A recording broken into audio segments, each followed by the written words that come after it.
Hello and welcome to another episode of Enter the Boardroom with Nurole, the business-oriented podcast that brings the boardroom to your channel of choice. I'm your host, Oliver Cummings, CEO of Nurole, the board-level hiring platform that specializes in the high-value chair, independent director, advisory board member, and trustee placements that drive high-impact boards. Today, I'm joined by Janhavi Dadarkar. Janhavi holds a portfolio of NED positions, including being chair of Adaptive Financial Consulting, a technology business in the financial services market, and CEO for the Academy of Board Excellence. She's the program lead for governance and the role of the non-executive director course at the Institute of Directors, where she also previously served as a member of the Board of Examiners and lead question writer, ensuring fairness and gold standard for the Institute of Directors qualifications. She has over 2 decades of experience in advising corporates and entrepreneurs. After starting as a lawyer at Dentons and then DLA Piper, she turned to corporate and government affairs in an Indian-focused advisory firm, which she helped build, restructure, and exit. She's a recognized expert and frequent speaker on governance and cross-border transactions. Janhavi has authored many guides and articles on various topics, including doing business in India, best corporate practices, and joint ventures. Janhavi, having attended your excellent courses myself in the past, I'm delighted to welcome you on today to the show so that others can benefit from your insights as I have done. Thanks for inviting me, Oliver. I'd like to start with your journey into the boardroom, and always really interested to understand the golden threads that took you there. Okay. Well, as you've already pointed out, I started off as a lawyer I didn't even know about board roles, really. It's funny. It's one of those things that you've never even heard about, I suppose, growing up.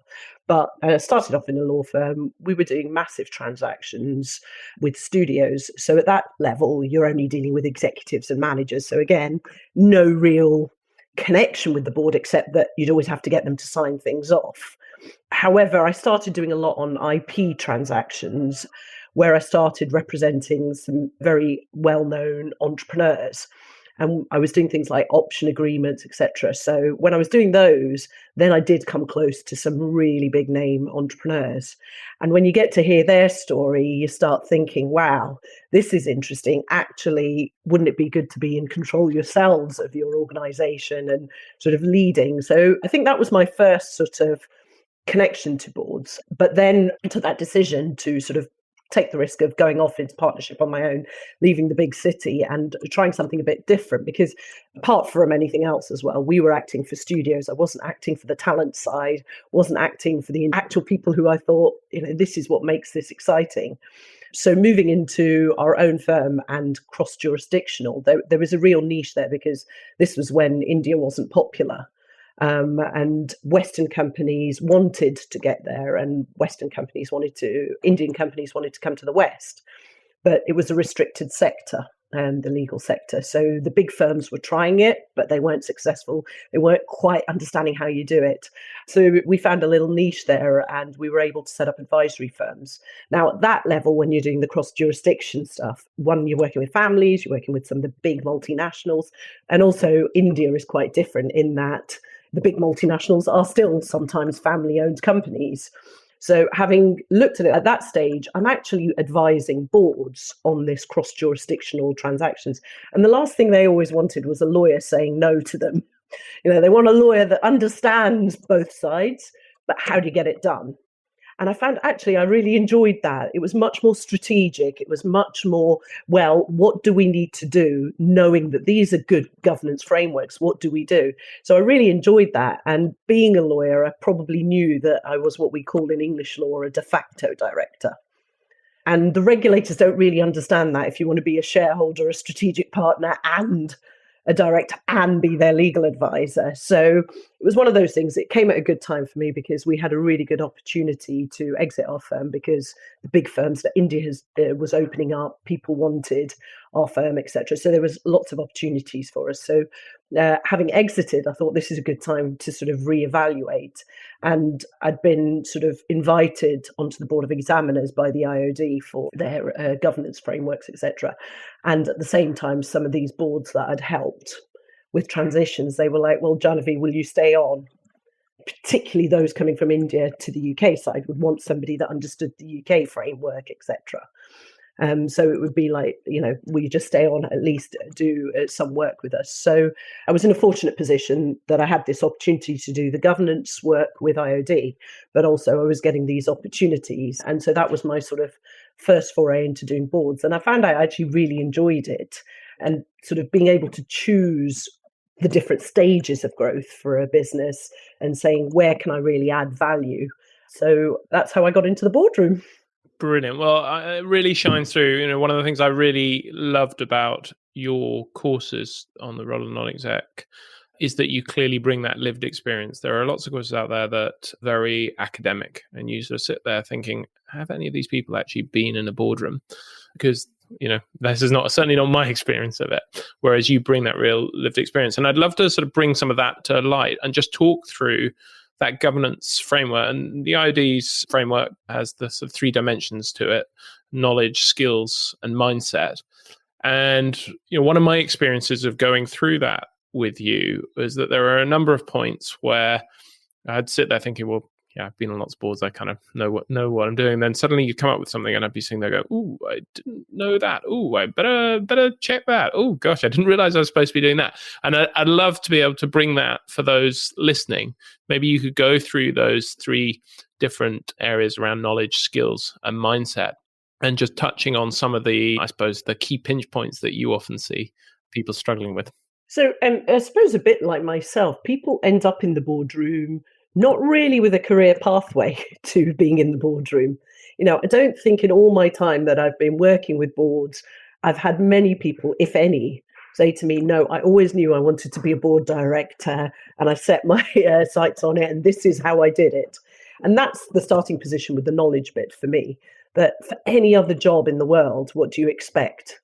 Some sort of base level foundation knowledge of what it is to be there and certain skills. If you're an engineer, you're qualified. If you're a teacher, you're qualified. If you're a banker, you're qualified. Accountancy, law, we could go through all of it.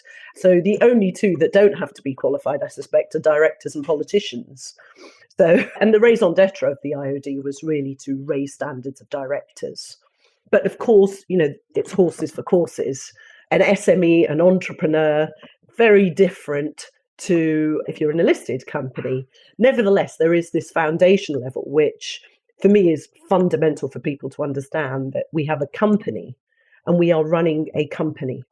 And in the eyes of the law, the company is a separate legal entity. So you always know when someone's been on my course, because the analogy I always draw is the company is a baby and you're there to look after that baby. So after the course, we get people saying either they want more babies or less babies if they've been frightened. But that knowledge of understanding that separate personality, and then understanding actually some foundational level of, well, what does the law say you should do and what you shouldn't? So lots of people enter the board and say, well, we've always had board meetings like this. It's always been 3 hours. It's always been like this. And we have a dinner in the evening before, and we do this and we do that. And it may not be the wrong thing, but my question to them is, do you know why you do it? So fundamentally, the knowledge part is trying to explain the why, the basics. That's the starting position, the things that you need to know. So from really simple things like when you go into a boardroom, have you read the articles of the company? This is the rule book for the baby. And many people are like, well, no, our accountant did that for us. Why do we need to read that? So they've never even read the rule book. Again, would you do that for any other job? So reading the Constitution, all of those sort of things. And you don't have to memorize it. You don't have to be a lawyer, but it's knowing which bits to understand depending on the stage, nature of your company, the growth stage, etc., and the regulations around that organization. Have you seen people get caught out by not doing that? Can you give some examples where? Oh, absolutely. So the best example was where NEDs, well, I'll talk about NEDs, but this could easily happen with an executive director as well, is they go off thinking they're doing the right thing and they go and make a deal with somebody. And in English law, certainly a verbal contract is valid and binding.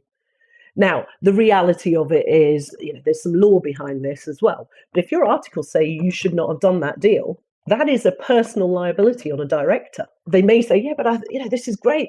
We've done this because we wanted to benefit the company. And here's the reality of this. I make a deal with you today, Oliver, for £1 million. Your company, Nurole, articles say you're not allowed to deal with anything above 900,000 without going to your shareholders, for example. But you know what? I'm dealing with the CEO. So come on, Oliver, pay me my million. Now, the reality of this is, who looks at it and when do you look at it? Well, if your company now makes a £1 million loss and you had other shareholders, you can bet your bottom dollar they're going to come after you and start saying, why did you make that deal? But if you did a really great deal and you made £10 million, the problem is people don't look at the rules until things go wrong. I can hear listeners everywhere quickly looking for their articles of association, going to check. I love that. Yeah, and that's the point. So the knowledge base really tells you what are the sort of almost pre-appointment due diligence that you should do personally as a director. So that will be a sort of base level of the knowledge. And it's not just governance. It will be, certainly from the IOD stance, there are 4 key areas we think every board member should have a foundational knowledge of, which is governance, finance, leadership, and strategy. You don't need to be experts in all of these, but these are the things a board leads on.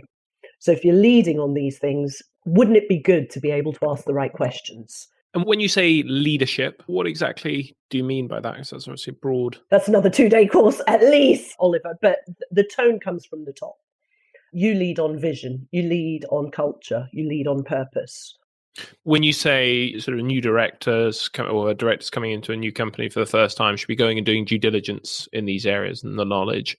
So I guess corporate government, what's the documentation? What are the steps you would be encouraging people to do on each of those fronts? And the first thing I sort of look at whenever I'm in a company is, who are the shareholders? What is their strategy? What's their vision? What's their purpose? And sometimes with startups, you haven't got one. That's fine as well. But then I know what I'm entering into. I'm entering into a sort of a phase where actually part of the stuff I'm going to have to help them on is creating that purpose, is creating that strategy, is creating that vision. Now, on the other side, if I'm entering into a big, established, FTSE listed company, that's probably already decided for you. So for me, then it's looking at, well, what are their values? Do they align with what I do? And actually, what's their next 3-year business plan? What are they looking to get? Is it just steady as you go? Who are their big shareholders? Where are the levers, even in these listed companies? Interesting. And if you take something like values, which is always an interesting topic, you have the values that are printed in the annual report or the strategy document, and then you have the lived values. So how do you, as a board member or a prospective board member, go about diving into those and understanding those? Have you got examples of times where you've been in and you've realized that these are not aligned with my values? Yeah. So the starting position for that is you've got to get to know people. So I do, before I go onto a board, I do meet at least the CEO, the chair, if there is that, and then key stakeholders. Depending on the nature of the organisation, I will ask for meetings with those people, try and understand that. The established, sophisticated organisations will, as you say, have lots of paperwork sort of showing this, but I will do my own little bit of research, talk to stakeholders, talk to their suppliers, talk to people who've worked with them.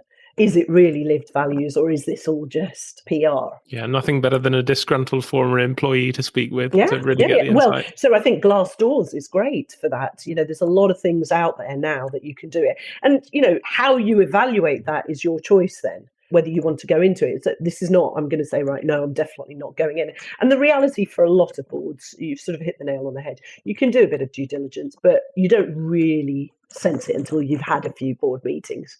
Then you get a feel of actually what are the boardroom dynamics, because that is one of the things that happens behind closed doors, etc. But I think building those relationships and at least meeting people beforehand helps. Finding out who the fellow board members are, or all of that, just doing a little bit of profile checking on them. Where did they come from? What's their background? I think that is really useful. And have you had experience of organisations where the values just didn't line up? What would be examples of that? So there was one. I can give you some public ones first. Let me give you a really good public one that I thought was really interesting. If we looked at the FA, the English FA, Black Lives Matters had come out in the US. They were almost one of the most immediate ones to start plastering it everywhere. It's advertised. It's, you must take the knee, you must do this. But then what does their chair go and say? Women can't play football and Asians should be accountants. But don't worry, we take the knee, Black Lives Matters. So there are some real big scandals out there where you hear one thing on the one side and clearly what's happening, what their actions are not there. The board members aren't living those actions. Personally, there was one board where I'd gone into, and I won't say which country it was in or anything like that, but it was quite a diverse board if you looked at it from a geographical perspective. It was all men, but it was geographically diverse, I will say, and different backgrounds, people. And I remember like at least 3/4 of them didn't look at me, didn't talk to me, and they said, "Can I wait before I sit down?" And at one point, they'd actually asked me to go and make tea for them. And I just thought, do you not understand what this is? And it was really interesting. You know, I did stay with that board and stayed working with them for a while, but partly because they were also a client. So it was sort of almost I needed to get them through the transaction. And the people that I worked with understood it. And they just said, look, Janhavi, this is culture here. You know, they are not used to women being in the boardroom. They are irrespective of what they say. And it's not because they're trying to be disrespectful. This is how they have always worked. So, and that's part of our reason for wanting you there, for them to see that, you know, the value that you add. Because the funny thing was, whenever they were in trouble, they'd all look at me because they recognized that I was there to get them out of trouble. So when it was financial, when it was a legal thing, it was literally straight away, okay, Janhavi, come back in the room, almost, even though I'm sitting there. But so I think over time you sort of build those bridges. But it's an interesting one because I think values are one of those things that need to be articulated, but they need to be articulated and actually shown. What do we mean? Because they're so subjective. One of the words I always sort of talk to, and I always find it quite funny, one of the pillars of corporate governance is integrity. And its boards should behave with integrity. And you'll get everybody talking about it. Yes, I behave with integrity. So then I start scratching below the surface and say, what do you mean by integrity then? Oh, you know, Janhavi, of course, you know, it just means doing the right thing. What do you mean by the right thing? Oh, behaving honestly. And then sometimes I get some, so I turn around to them and just say, well, how honest do you have to be then? And they're like, what do you mean? What do you mean? Isn't that obvious? And then I'll give them examples and they'll say, no, but of course you're not expecting me to reveal that information. So what would be an example of that? And just really different ones, like something's happening in another company and you found out about it. It's not relevant to your company per se. And people will just think, I don't need to tell. But actually, it could be a risk to your organization because what's happened over there with you or someone you know could be a reputational risk to this organization. You know, and honesty is a really funny thing. They're just like, oh, but, you know, that was just such a small transaction, Janhavi, with my wife. I didn't realize I needed to tell you this. And the whole point is integrity and transparency can be very subjective. Absolutely. Actually, it makes me laugh because we often have this sort of discussion that we've never seen a single applicant who's held their hand up and said, I'm not honest or don't have integrity. And yet every organization sort of insists on putting it on their sort of, you know, requirements of, this is what we need. Although the other thing that often interests me is the way some board members behave, where they fail to realize some of the things that they're doing. So, for example, the classic is when they start sharing materials from the other boards they sit on. And they think they're being very helpful. But of course, what that instantly does for you as a fellow board member or member of the exec is think, well, are you sharing our materials around as well? And again, it goes back to your due diligence at the beginning and from a company perspective as well. How many of them have done an induction to explain to directors, this is what our expectation with confidentiality or transparency is? Because otherwise, what you've got is 6 board members with different views on what transparency and integrity looks like. I love that. So you would do a session, would you, as part of a kickoff around what does transparency, integrity mean for us as a board? So one of the boards that I sat on, it was really, I mean, if you want a nice dilemma, one of the really interesting boards that I sat on, listed historic building in UK. And for years and years and years, their service charge was woefully low. I mean, this is in London. It has beautiful swimming pool, tennis courts, etc., and a large one. And for those that know what listed means and listed heritage building, huge rules. I mean, there are criminal penalties if you do not look after the building as the owner. Now, the owners of this building decided, all the leaseholders and freeholders decided we're going to buy the freehold. So they set up the company that owns the building.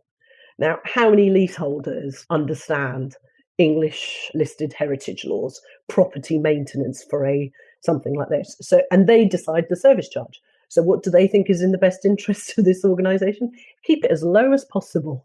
Now, I ended up on that board again by accident to sort of save somebody more than anything else. Ended up on that board. And one of the things that they were looking to do is professionalise. And they also recognise, actually, just from a health and safety perspective, some of the things in this building are dangerous. So one of the key decisions, and they asked me to be chair as well, but little did I know, I was like, yeah, of course I can do this. And it's because I used to speak to the leaseholders, and I used to try and explain there was lots of disputes going on, and I'd been helping them individually, sort of, this is what you need to do, this is how we can do it. So they were like, you've got that ability to negotiate between different stakeholders. That's what we need, which, at least, to be fair, they'd recognise what they needed within the board in terms of skills. And so I took this on. I said, yeah, I'll be the chair. First AGM, what were we going to be announcing? Their service charge is being hiked up by almost 10 grand. And it was the most, how can I say it? The biggest disputes were going on in the boardroom, because you've got 50% of people who agree with it, 50% who don't. And 50% of them can't do it. It's not even because they don't agree with you, but you are somebody who's been paying, I don't know, £1,000 a year, suddenly to start paying £10,000 a year.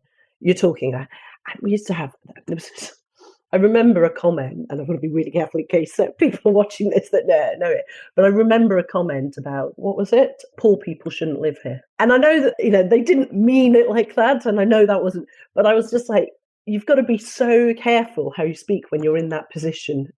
And that's a real sort of people problem, a real ethical problem, because finance is necessary for a company to exist. But it's so emotive, it's so personal as well to individual families. And actually, the whole concept of where is this building going to go? Where are we going to take it? It's never really been articulated between 132 stakeholders, or 132 shareholders, effectively. Yeah. Gosh, and talking of that and the way, I suppose, that the liabilities that board members take, and they're not just financial but also criminal risk of sort of being sent to jail, is one that always shocks me when you talk to people about how little people realize that and how unaware they are of some of the risks of it. Are there sort of particular areas you see people falling short on that knowledge front? The sort of Well, again, you've really sort of nailed. There are those board members that come on a board really passionate because they love the cause, they love the company, it's a good brand name. I'm a marketing person, I can really help Coca-Cola go this way or whatever, and then the charitable sector, as you know as well, you get people, I'm really, really into skateboarding, so I'm the right person to be on this skateboarding board. But you've just got funding from the Olympics Committee. That's taxpayers' money you've got there. It isn't just that you run this company like you would your own hobby horse. And people have got it wrong, and both a reputational damage as well. And a lot of these people that go on these boards, one of the first questions I ask them is, how good an understanding do you have of the financials? And most of them don't even know what insolvency looks like. So if you don't know what insolvency looks like, and that's where a lot of the sort of criminal and all of those sort of charges start coming in. If you don't know that, and you don't have comfort and assurance that you could pinpoint issues in your financials, how do you feel comfortable sitting in that boardroom? And it's okay to have other people that are doing this, but 100% trust isn't good. You need to be able to challenge and ask some questions and understand the systems and processes of assurance, whether it's financial or anything like that. It's scary, that, and at least in my experience, it's not until you're actually in that situation with an organization where you really start to appreciate some of the complexity of it and detailed nuance that you have to navigate, where, when an organization is sailing along blissfully, you just never give a second thought to. But when you start getting close to that situation, it does really start to get difficult. Another really good example, moving on from very similar to my freehold example, the property one, was Grenfell happened. And there were many, many properties in London that couldn't get insured. Now, do you want to be on the board of that company at that point? And I had people calling me up, and I was like, there is no right answer here. What can I tell you? And they said, well, I'm just resigning. The problem is there's always going to have to be one director. So the last director was really stuffed. Musical chairs. It was terrible. I know people that just said, I cannot afford this. They moved out of the house, just can't risk it. And the trouble is that sometimes the more you know, you suddenly realise all these risks. And What do you do? That doesn't even absolve you. I mean, you're also on the hook if you abandon the sinking ship. You have that responsibility as a direct to, steady it. Well, and that's always the difficult one. How long do your responsibilities lie? And that one's a real tough one because, and on a personal ethical sort of dilemma as well, if you really feel you want to save it, is it the right thing to do to resign? Just because you're in a difficult situation, maybe you are the right person to stay on and help them because the person that's following you probably doesn't have as much knowledge as you. Yes. And or the sort of situation where you have an imperfect executive team who, you want to help, but they're making mistakes left, right, and center. At what point do you draw the line and say, look, these are too many mistakes? Or versus, well, actually, if you abandon them, they're only going to get worse. I think that's always a really interesting dilemma. Well, the exec versus non, and it shouldn't be versus, execs and non-execs, that dynamic is always interesting. Because a lot of non-execs have achieved something, they've done something really well.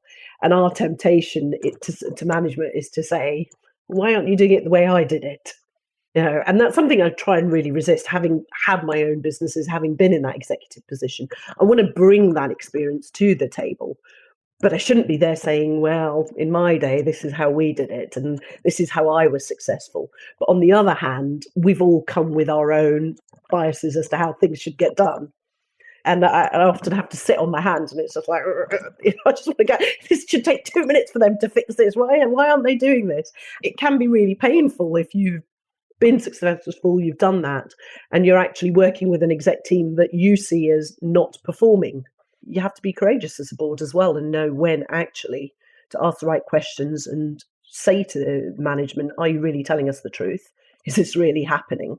So I think it is it's a really interesting tension, but good Neds have that right balance between being able to feel when something's not right and smell it, and giving that sort of critical challenge, but also being collaborative when they need to be. It's that awful phrase of noses in, elbows out, you sometimes hear said. I want to move on to the skills and mindset piece. That's been brilliant, I suppose, terrifier on knowledge, but skills and mindset, tell me more about how you think about those. So skills would be in the boardroom, what do you need to be able to do?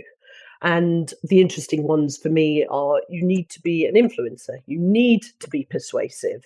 But on the other hand, you also at some point need to be collaborative. So how do you persuade the board of an opinion, if it's an important one, of something particularly along strategy? And these things often aren't black or white.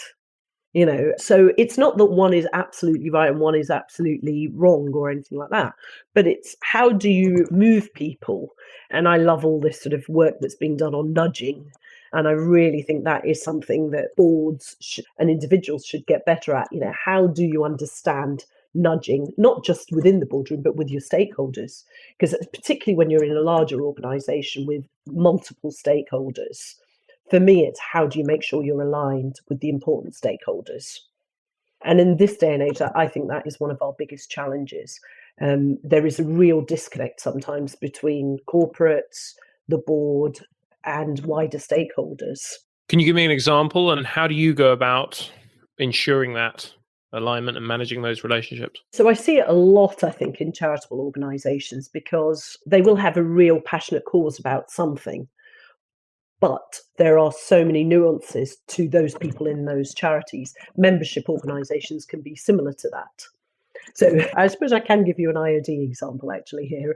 I remember there was a year where financially they hadn't done so well, and it was in their AGM reports, etc. And it was really fascinating because we, as a supplier to them, we were worried. We'd read the numbers, everything. We knew exactly what the issues were in terms of at least looking at it from the outside, like this is something that we need to understand.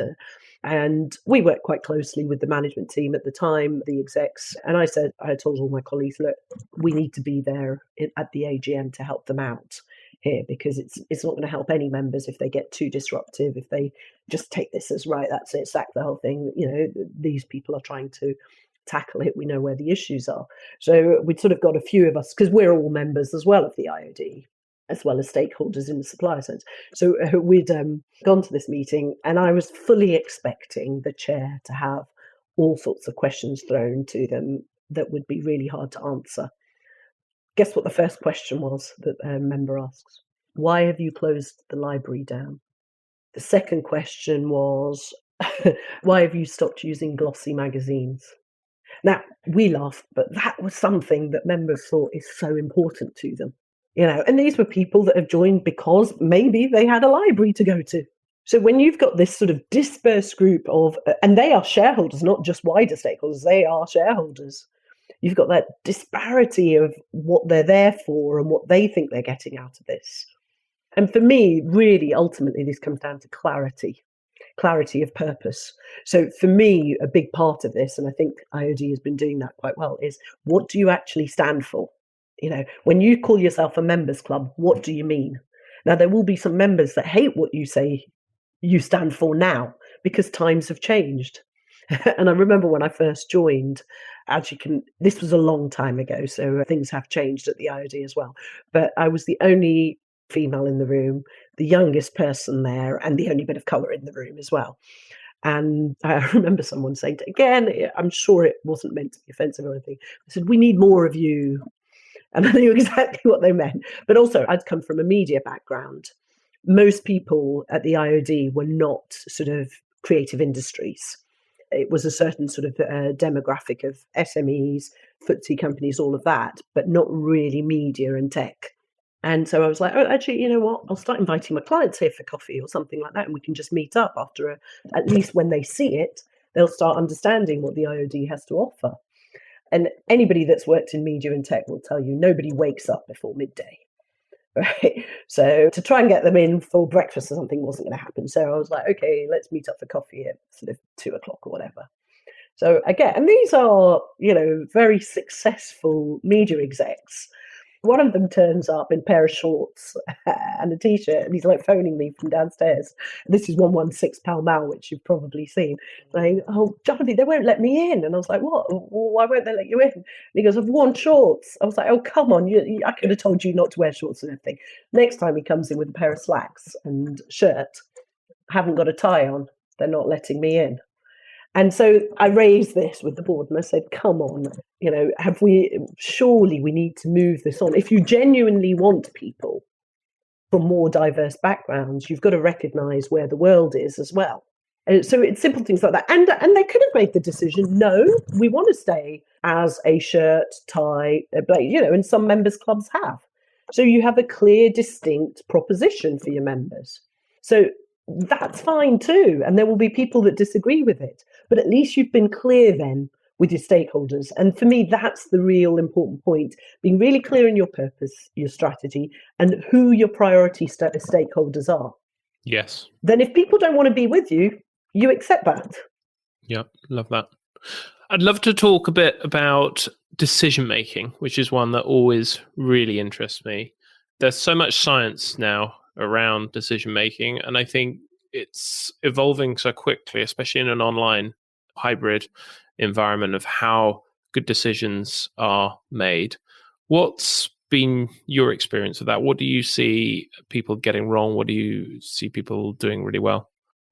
So in the boardroom, the first thing I say is we are there to look forward.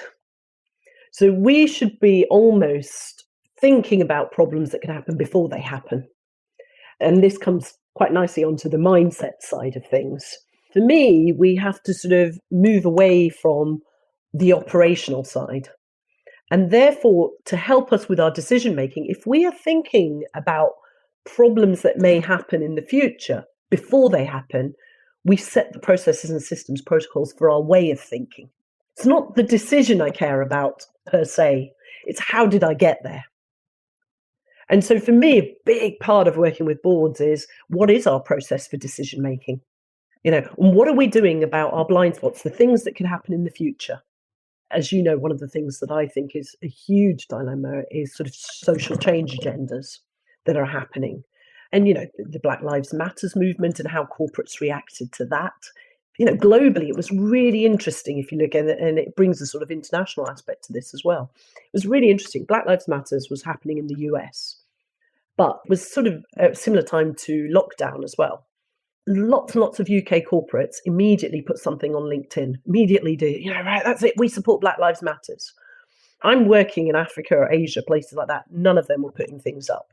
And so in the end, I actually asked 100 directors from a UK corporate, 100 corporates from Africa. And they said to me, Janhavi, if we put up a LinkedIn post for every social change agenda item that comes up in America or every problem that comes up in America, we wouldn't be doing our job.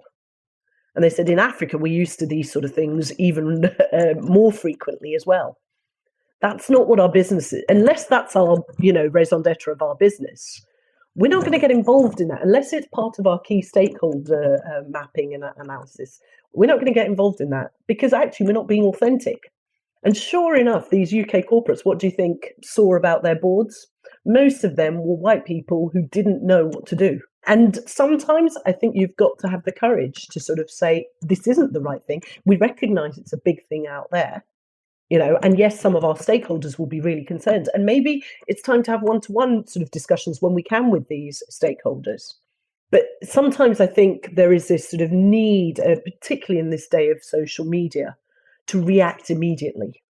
And what I think the best boards and the best board members do is they almost socialize agendas before it comes out, and they give themselves that time to think, well, what is our voice on this going to be if we need to get involved in it? What do you mean by socialize the agendas? Do you mean with external stakeholders, internal stakeholders? I mean, certainly me, I'm constantly talking to others. And I really encourage this. Talk to people that don't think like you. Who have the exact opposite view of you, in fact. Because until you start doing that, we're not going to get better at our decision making. Even if you still end up after that conversation, I totally disagree with them. When others start disagreeing with you, you'll know how to handle it. Whereas if you just put something out there and suddenly it's out there, you don't know what the reaction's going to be. So knowing, depending on the nature and the importance of that decision, if you need to speak to some stakeholder groups, take some stakeholder voices into account. Sometimes that can be quite difficult if there's a sort of sensitive decision where, there are some things where you don't want rumors starting to leak, they might be doing this or they might be doing that. How do you navigate those situations? I come from a legal background where we were slightly unusual, but both at DLA actually and the firm that we set up, we also had a government affairs and public communications side. And I know it's sort of seen as a dirty word, lobbying and all of this, but it can be used really effectively. And it's about, like I said, it's almost about predicting it before it happens, really understanding the data and the evidence before it becomes an issue. And it takes time, Oliver. Anybody that thinks you can do this quickly, it doesn't happen quickly. So in small organizations, I think it's much harder. Therefore, as a board member, if I was in a smaller organization, I would make sure I've got a really good support network. People that I can phone, people that I can talk to saying, look, this is an issue. What can you do? That confidant, that thinking partner, as it were. And it's a role that I've sort of played with some of the really small enterprises that I've sort of taken strategic interest in, or may have even taken some shares in just because I like the idea of it or something like that. And I'll say, look, I can't come on your board. It's not something I can dedicate time to, but you need to pick up the phone, pick it up. I'll help. There may be, one of the things I've often got involved in is shareholder disputes because they're both the founders and all of this. And because they see me as a sort of trusted partner and a thinking partner, and I'll be very transparent, it'll be saying to them, think about this, think about that. So in smaller entities where you haven't got the access to sort of PR and comms and all of that, make friends with people that are in that sector. There are some great organizations out there. Most law firms, accountancy firms, all of them have got all sorts of barometers and reports that come out on, and you get a feel for what's the agendas that are going on in that environment. And I think that's really important, particularly increasingly as we talk about inclusivity and diversity. It's a noble cause, but actually it's challenging because people will come with their own biases. People will come with very different starting points. So in a boardroom, when you have that, how do you then, once you've decided something, make sure everybody stays there and then voices it collectively? Yeah. I want to move on to this mindset, and you've touched on various parts of that already, the ethical side, but I'm particularly interested in the performance-oriented nature of mindset. What does that mean for you? And Can you maybe give some examples of what best practice looks like there? So for me, what performance orientated means is that when you're in this boardroom, it isn't just theorizing. You've got to know what's right for that organization at that moment in time. So one of the things that we are always talking about, particularly when you get to the chartered director interviews, is number one, what did you do? Then tell us why. The real importance is why. Why was that the right thing to do? Tell us so what. And then show us what did it actually have an impact in your organization? How did it impact your organization? So the third part of it, this, how did it actually impact the organization? Whether it was, I put some policies in place, I did this, I urged a new committee to look at this, whatever it is, what was the impact? And, for those that are sort of listed, the governance codes, the whole part of the reporting is based on that. We want to see where they followed good practice.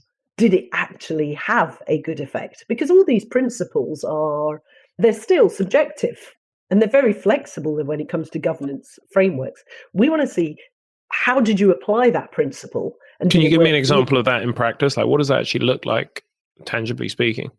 Well, a simple one. If we took CEO and chair, in the corporate governance code, it says they should be separate and the chair should be independent. Now, if I talked to some of my startups on that, they'd probably swear at me if I said, go get yourself an independent chair and pay them a bit because it's worth professionalizing your board. Because the reality is that's going to make them go under. They don't have the time. The chair probably, they don't have the time to explain to the chair what their business is because they're so involved in the day-to-day. But what I say to these is, do you understand the why behind the principle? And the why behind the principle is checks and balances. But also, even as the best entrepreneur in the world, wouldn't you want a second pair of eyes just saying to you sometimes, what about this, Oliver? Do you want to do it like this? And why are you doing it like that? So even for my startups, for example, I will say to them, well, use your accountant to test you on what you're doing financially. Try and find somebody that will test you on strategy. And then what I often say to them is, at the end of a year or end of this, tell me what impact it had, those conversations. What decisions did you actually take that changed because of this? And can you see where your business would have gone had you not? Because I think that self-reflection and awareness is a really big part of this. Because we only ever look at performance, or we only ever look at what we've done when it goes wrong. But I think that performance orientated is actually saying to you, have a look at what really worked and why. Was it just luck? Because many companies have done brilliantly, right time, right place. So What was it that actually made it work? And for me, that's the big part of performance orientated. And King 4, which is the South African governance code, is really edging towards that, because what they're saying is apply and explain. Mm-hmm. So UK corporate governance code is comply or explain. Mm-hmm. But what the South African code is saying is, actually, we want you to apply these principles and tell us how it's working for you. Super interesting. It resonates a lot also with my sort of investor background, where, I think there was a time where people used to spend a lot of time doing retrospectives on the investments that went wrong. And over time, we started realizing actually we learned as much, if not even more, from the ones that had gone right, and taking those lessons and just building that retrospective process into everything you do is so key. And actually, that's just reminded me of another one that, so as you know, I work with various private equity firms. And I always find it really interesting when they tell me they've succeeded in their exit and they've done it like this. And I've started sort of monitoring now, sort of looking at it from a value-based proposition here. So they've gone into a startup, or they've gone into, private equity tends to go in when it's already slightly established, etc. I look at the number of portfolio managers they have in a board meeting. And I sort of sit there and said, if we put a value to all this time, actually, in reality, you would never have put that much money into that business. And if you really did it on a value basis for how much time has gone in from all these portfolio managers, your investment was 3 times what you actually said it was. Therefore, your exit figure is probably not right either. So it's really interesting when you look at performance like that. And I think this is what, certainly I hope, where ESG is going.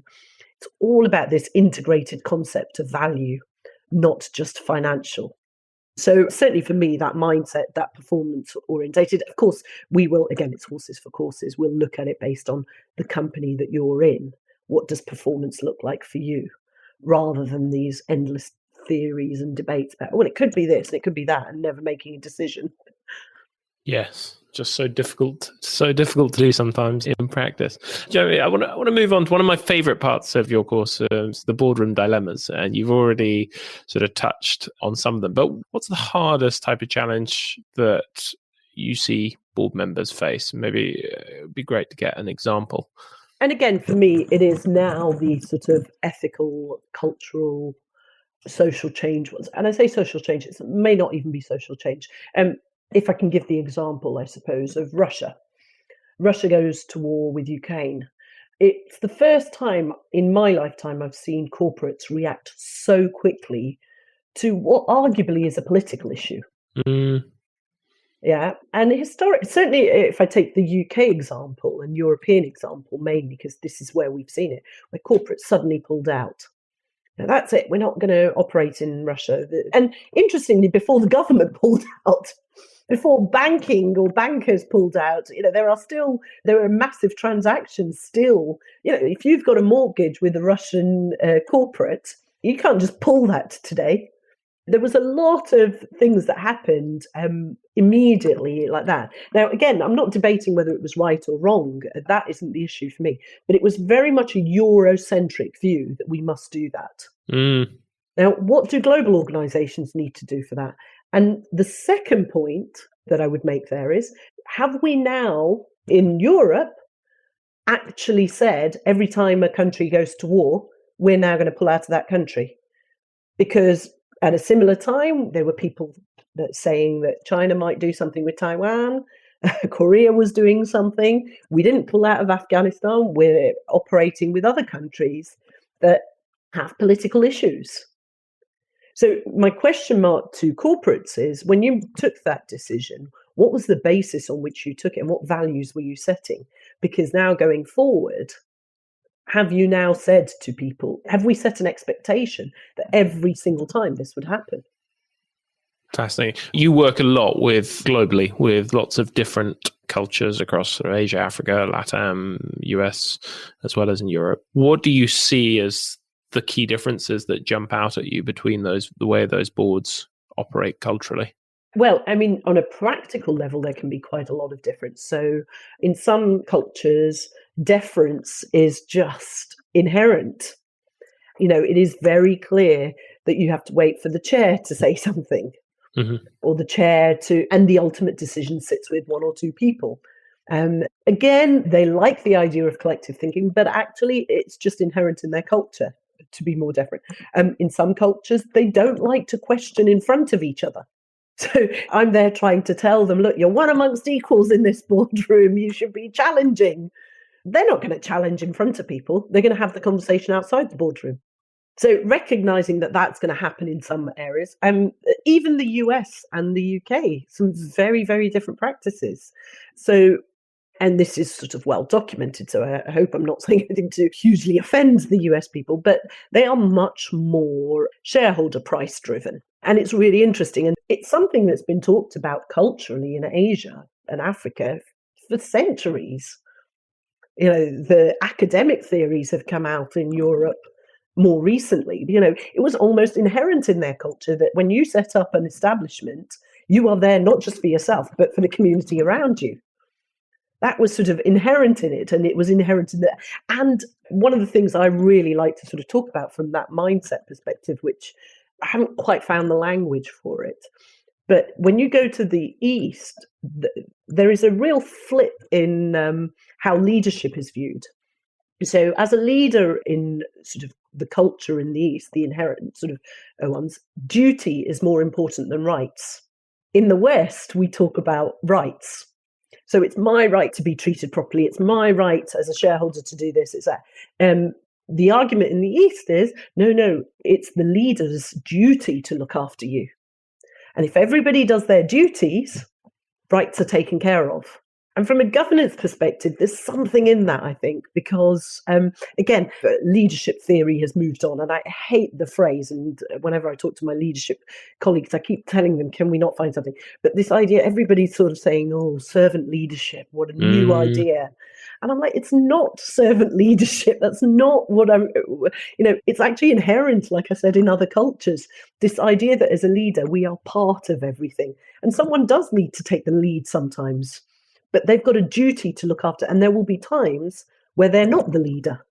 So, like I said, I haven't quite found all the language that I need yet to sort of talk about it. But I really think those sort of cultural dilemmas, there's also a solution in there somewhere if we look to other cultures for some of this.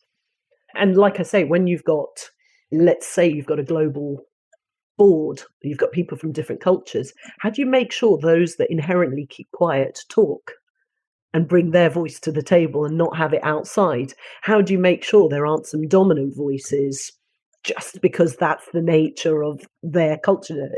I work out in LATAM, and there's always a joke there that Chileans won't ask, but you'll know an Argentinian and a Brazilian in the boardroom straight away.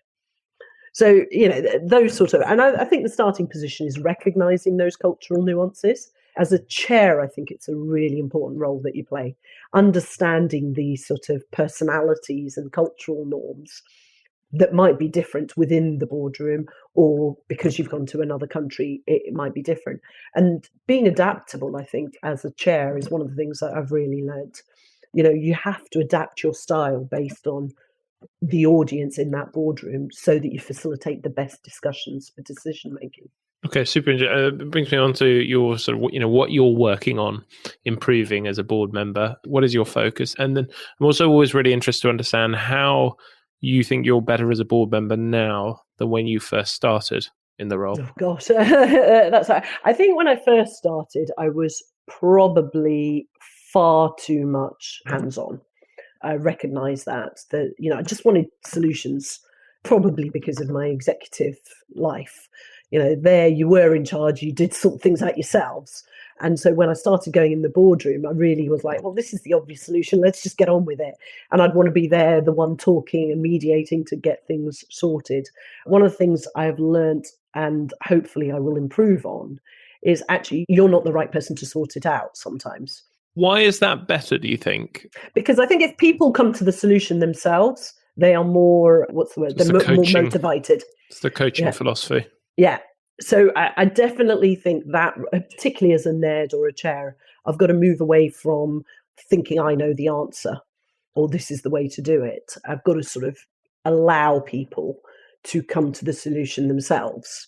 And how have you affected that change? Do you have, I don't know, mental models, frameworks for helping yourself not leap in now? Or do you think, what has changed in that time for you to allow you to stop leaping in as much? Does it just come down to experience? If I'm a board member who's just starting out now and I can't fast track the experience, so how do I get better at that from the get-go? No, I think it is practice. And I'm sure there are some mental tools that you can use or something like that. But I'm more conscious of it. That's the starting position for me. That I'm really conscious that if somebody says something, don't be worried about the awkward pause. You don't have to be the first person to speak as the chairperson or someone and come out with an answer or something like that. Allow that pause if you need it. I think also, listening is such an underrated quality. And one of the jokes that I always make is listen is an anagram of silent. And I remember doing this once with a bunch of chairs. And there was this one guy who I knew I was going to have difficulties. He said, "Oh, Janhavi, I've been a chair all my life. I'm just here because, I wanted to see that I'm doing it all right." That's what he actually said to me at the beginning. I was like, okay. And I remember at the end of the course, he was actually really nice to me. And he was like, that was really, really good. He says, you know what, in the feedback, I've put that I never knew listen was an anagram of silent. I was like, brilliant. Is that all you've learned the whole day? But I thought it really is an underrated quality about that ability. And listen is, it's got 3 different psychological things. It's not just listening as in I'm hearing what you're saying, but it's actually watching how you are communicating it and really believing what you're saying as well. I think that third psychological element often is missing. So, we're talking about leaders in the boardroom. They've come with egos. So, yeah, I'll listen to what you've got to say, Oliver. And I'll even, yeah, I hear what you say. But in reality, in my head, I've already made my decision. And I haven't really understood where you're coming from. And I think that is a real danger in many walks of life, but in the boardroom, because I think that's where our blind spots come from. Not really understanding, well, why is Oliver saying that to me? Is it a personal experience of his? Is it his background? Is it a bias of his? And I think that is something that we really need to understand because, like I said, by the time we're in boardrooms, we are quite strong characters. And for me, that is definitely something that I always sort of want to keep a check on. How do you balance your ego and your own successes?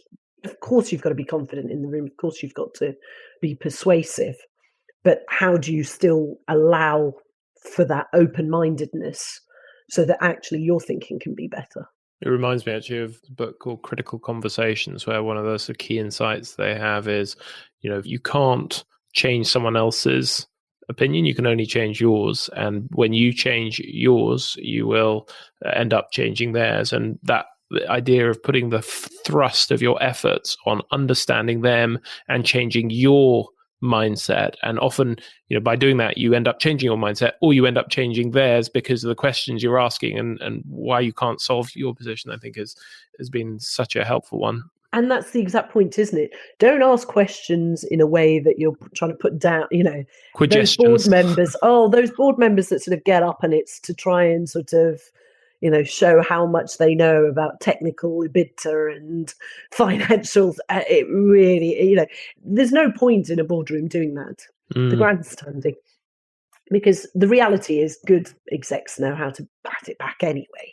So you're not getting an answer there and then, and the only person that has gained anything out of this is you for having said it. You feel like you've said something better. So yeah, I think. And you've made me think about it more, Oliver, as well now. So I'll be going back now and thinking, right, what else can I improve? Brilliant. Well, time has flown, and so we're going to move into the wrap-up session. So first up is the pass-along question, where I'm going to give you one of the questions that came from one of our previous guests, and then we'll move on to the 5-question quickfire. So the pass-along question is, who would you most like to meet, and what would you ask of that person? Oh, gosh. That's well, at this moment in time, Rishi Sunak. And I think I'd want to ask him how he is navigating all the different perceptions of him as a person. Again, maybe it's the ego in me that comes out, but I think when you're a leader, of course, you've got to develop thick skin, but they're all human beings and it must matter what people are saying. So at this moment in time, I'm seeing so many different things said about him, from all people, and right from the most blatant racist things to the most intellectual questions of him. So we've got that whole extreme plethora that is being thrown at him, and it would be interesting as a person, how much of the real self do they want to show, or do they just sort of ignore all of that? I love that. So let's move on to the 5-question quickfire, where I say a statement and ask you for a short response if you're ready. First up is the best book that every board member should read, and why? Ooh, I'll change that slightly. Not necessarily the best book, but certainly one of the most different books that I have read in recent times. The name's going to slip out of my head now. Leadership from the Bhagavad Gita, by a guy called A. Simpson. So given what I've been sort of saying about different mindsets, it's a very, very interesting take on, the Bhagavad Gita, for me, it's not really a religious text, and apologies to anybody if I'm offending them by saying that. But if you read it on there's layers to it. And even if you just want to look at it on a superficial level, it is about leadership, political leadership, other leadership, this concept of servant leadership. And I think he breaks that down quite well. So yeah, it's not necessarily the best one, but I'm a governance geek, so I'd tell everybody to read judgments. Otherwise, go and read case studies and case judgments. Love that. Your favorite quote and why? Oh,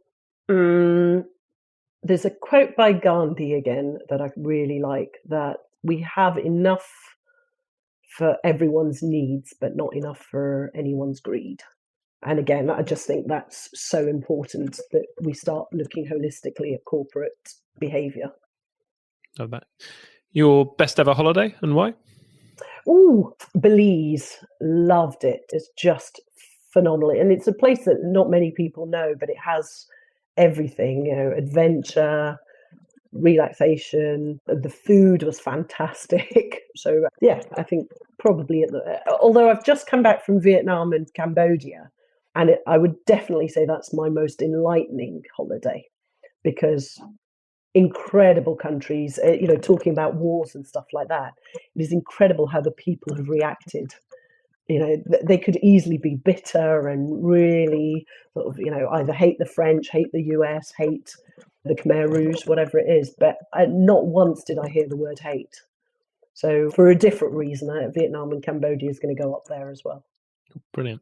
Your most significant professional insight, a nice easy one. Oh, no, it is. Professional insight. Do you mean one that I can give to others, or what I learned from? What you've learned from. Oh, okay. One of my bosses, I would really, really rate them.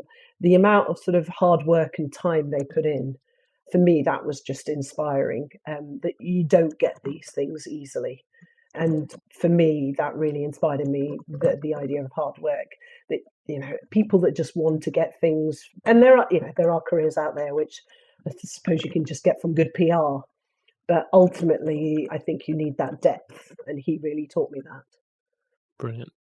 And last but not least, your favorite app or favorite life hack if you don't do app? You know me, I've got all the apps, but I don't have one particular life hack. I think first thing in the morning, one of the things that I've learned to do is take time, just to breathe. Really sort of breathe and think, contemplate, self-awareness. And then as I want to move into the working day, I tend to make lists, what I need to achieve and how I want to achieve it as well. And for me, that really helps start the day for me. Checklist saves lives. Fantastic.